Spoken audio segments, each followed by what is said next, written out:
السلام عليكم ورحمة الله وبركاته. ازيكم عاملين ايه؟ يا رب تكونوا بخير وفي احسن حال. رجعنا تاني بفيديو جديد ومعلومة جديدة بإذن الله بإذن الله، يا رب تعجبكم. أول حاجة بحب أقول لكم، لو أول مرة بتشوفوني يا ريت ما تنسوناش من اللايك والاشتراك والكومنت الحلو منكم. وكمان يا صباح الخير يا صباح الرزق، يا مساء الخير في الوقت اللي انتوا بتشوفوني. أهم حاجة ربنا يحل أيامكم ويسعد أيامكم يا رب، اللهم آمين. لو اول بقى انت لسه مستجده في التربيه وما تعرفيش وربيتي البط بتاعك وما عرفتيش انت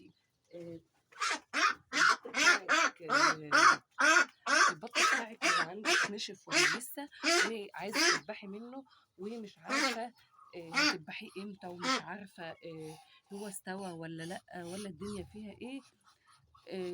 هتعرفيه من الحته دي ان في بط وشه كده مش بيحمر. شايفين الذكر خايف على البطايه؟ انا جايباها بس اوريها لكم.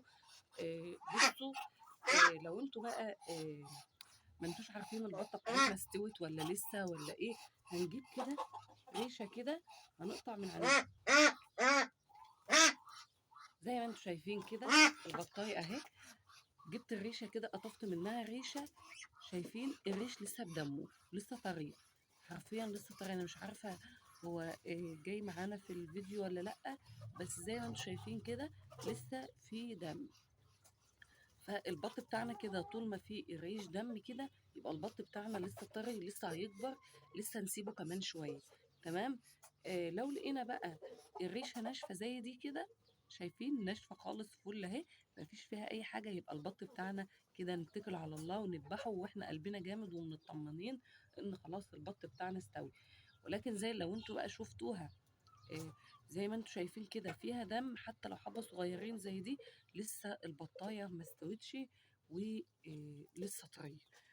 استنونا في فيديو جديد ومعلومة جديدة، وما تنسوناش تدعمونا من اللايك والاشتراك والكومنتات الحلوة. ولو عايزين أي سؤال اكتبوا لي في الكومنتات وبإذن الله هرد عليكم.